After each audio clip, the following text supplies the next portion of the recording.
Hello friends. मेरा नाम प्रतीक गुजर है और मेरे चैनल MB आउटसोर्स में आप सभी का स्वागत है। दोस्तों, आज का मेरा टॉपिक है मेडिकल बिलिंग का रिजेक्शंस एंड डिनायल। तो दोस्तों, रिजेक्शन और डिनायल जो है मेडिकल बिलिंग में काफ़ी अहम रोल प्ले करते हैं, काफ़ी अहम रोल। क्योंकि अगर कोई प्रॉब्लम ही नहीं होती तो हमें काम कैसे मिलता। तो बस प्रॉब्लम को सॉल्व करना है, उसी का हमें मेडिकल बिलिंग में पैसे मिलने वाले हैं। तो दोस्तों, देखिए, आज के वीडियो में मैं आपको बताने जा रहा हूँ डिफरेंस रिजेक्शन और डिनायल के बीच का मेडिकल बिलिंग में। बहुत सारे लोगों को ये कन्फ्यूजन होता है कि रिजेक्शन क्या है और रिजेक्शन के साथ साथ डिनायल क्यों बोलते हैं, फिर दोनों का मीनिंग तो सेम है। यस, ऑफ कोर्स दोनों का मीनिंग सेम है, लेकिन दोनों के मायने, दोनों की दृष्टिकोण, दोनों का देखने का नज़रिया जो है मेडिकल बिलिंग में डिफरेंट है। तो चलो दोस्तों, मैं आपको डेफिनेशन पढ़ के बताता हूँ, उसके बाद में मैं आपको डेफिनेशन समझा के भी बताता हूँ। तो दोस्तों, अगर आप बिगिनर हैं तो प्लीज़ इसे ध्यान से देखिए। What is the difference between rejection and denial in medical billing. ठीक है, सबसे पहले तो हिंदी में इसका अर्थ जानते हैं कि क्या डिफरेंस है रिजेक्शन और डिनायल में जो मेडिकल बिलिंग में है। ठीक है, तो रिजेक्शन यानी the claim send back to doctor office from clearing house. देखो दोस्तों, मैंने यहाँ पे क्लियरिंग हाउस को हाईलाइट किया है रेड मार्क से, क्योंकि वो यहाँ पे इंपॉर्टेंट रोल प्ले कर रहा है। ठीक है, फिर से एक बार देखते हैं। The claim send back to doctor office from clearing house due to error in claim formation. अब देखो दोस्तों, यहाँ पे मैंने एक फ्रेज यूज की है, due to error in claim formation. यानी इसका मतलब ये है कि जब भी हम क्लेम क्रिएट करते हैं तो उसमें जो एरर होती है, यानी जैसे कि कुछ छूट जाता है, जैसे कि पेशेंट का मेंबर आईडी गलत हो सकता है, उसकी डेट ऑफ बर्थ गलत हो सकती है। ठीक है, उसकी इंश्योरेंस सिलेक्ट करने में हॉरिजॉन ही होगा, लेकिन हॉरिजॉन की पेयर आईडी डिफरेंट होंगी, तो डिफरेंट हॉरिजॉन सिलेक्ट किया होगा, उसके कारण हो सकता है। या फिर CPT में डायग्नोसिस गलत लेने के कारण हो सकता है। ठीक है, गलत नहीं, डायग्नोसिस के बीच में, पॉइंट के बीच में गैप आने से हो सकता है। तो ये भिन्न प्रकार के जो एरर्स है, हम जब क्लेम क्रिएट करते हैं तो ये जो छोटी मोटी चीज़ें हैं हमारा, जिनके ऊपर ध्यान नहीं जाता, जो एग्जैक्ट वे में नहीं रहती, तो उसको, उस एरर को करेक्ट करने के लिए क्लियरिंग हाउस क्या करता है, हमें क्लेम को वापस हमारे ऑफिस में भेजता है। तो क्लियरिंग हाउस से जो क्लेम ऑफिस में आता है वापस, उसे हम रिजेक्शन कहेंगे। ठीक है, ये दो प्रकार के होते हैं, एक होता है लेवल 1 रिजेक्शन, दूसरा होता है लेवल 2 रिजेक्शन।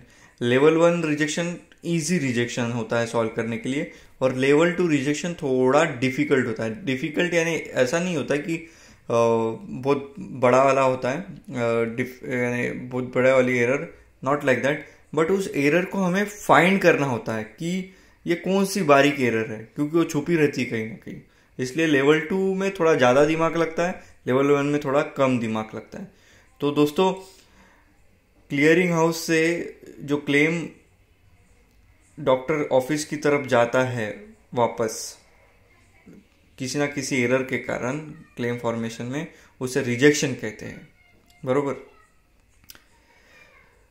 और डिनाइल की जब बात करूं तो डिनाइल यानी नाइट शिफ्ट वाले इस पे ही काम करते हैं, AR जिसे हम बोलते हैं, AR वर्क, RA वर्क। ठीक है, ये डिनाइल्स पे ही होता है।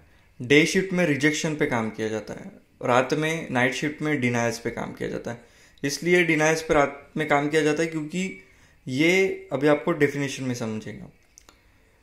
The claim send back to doctor office from insurance due to incorrect verification of claim. समझे दोस्तों, जब इंश्योरेंस से इंश्योरेंस पैसे नहीं देता, रिजेक्शन करता है और वापस से क्लेम को एज इट इज भेज देता है ऑफिस में, डॉक्टर ऑफिस में, तो इंश्योरेंस से जब क्लेम ऑफिस में वापस आता है, ठीक है, बिना पेमेंट लिए, तो ऐसे क्लेम को, ऐसे प्रोसेस को हम डिनाइड क्लेम ऐसा कहते हैं, ठीक है, डिनाइड क्लेम, ठीक है। ये किसके कारण होता है? ये इनकरेक्ट वेरिफिकेशन ऑफ क्लेम।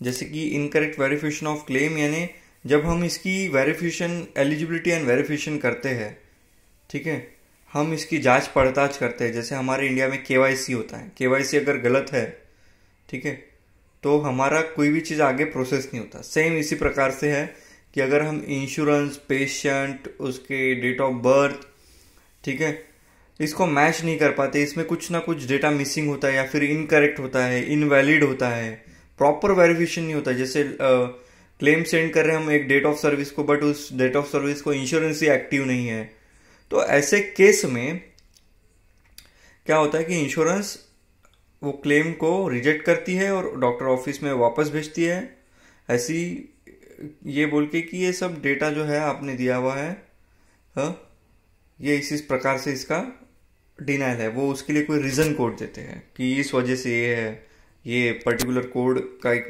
महत्व होता है इसमें। उसके बारे में मैं आगे आपको बताऊंगा ही, ठीक है, बट अभी उतने डीप में नहीं जाने की गरज है। अभी आप सिंपल वे में समझिए, जो इंश्योरेंस से क्लेम डॉक्टर ऑफिस की तरफ वापस जाता है बिना पैसे लिए, ठीक है, due to incorrect verification of claim के कारण, तो ऐसी प्रक्रिया को हम डिनाइल कहते हैं, ठीक है। तो दोस्तों अब क्वेश्चन ये रहा कि रिजेक्शन डे में सॉल्व होता है, डिनाइल नाइट में सॉल्व होता है। वो इसलिए क्योंकि हमारी ये जो बिलिंग कंपनी है हमें यूएस वाले प्रोवाइड कर रहे हैं। तो हमारे यहाँ पे जब सुबह होती है, उनके यहाँ पे रात होती है, और उनके यहाँ पे जब रात होती है हमारे यहाँ पे सुबह होती है, ठीक है। तो ये रात दिन के चक्कर के कारण डे शिफ्ट और नाइट शिफ्ट क्रिएट हुई है। तो इंश्योरेंस कहाँ है? वहीं पे है, यूएस में। तो उनको कॉल लगाना पड़ता है, कुछ ऐसे अर्जेंसी होती है कि कुछ नहीं समझ में आ रहा तो उनको कॉल लगाओ या फिर समथिंग एल्स, फिर वो क्लाइंट कम्युनिकेशन करो। उसके लिए नाइट में डिनाइल सॉल्व होते हैं और रिजेक्शन डे में सॉल्व होते हैं, ठीक है दोस्तों। तो मैं ऐसा होप रखता हूँ आपसे, मैं ऐसी आशा करता हूँ कि आपको रिजेक्शन और डिनाइल के बीच का जो कन्फ्यूजन है मेडिकल बिलिंग में वो क्लियर हुआ होगा, ठीक है दोस्तों। ये तो रही डेफिनेशन जो मेडिकल बिलिंग में है, हमें इस पे काम करके सॉल्व करके इस पे ही काम करना पड़ता है, इसके ही हमें पैसे मिलते हैं मेडिकल बिलिंग में, ठीक है। और अगर इसको अच्छे से कर जाओ तो शाबाशी मिलती है। बट दोस्तों अगर आप इसको गौर से देखेंगे ना, तो जीवन का फलसफा जो है इसमें छुपा हुआ है।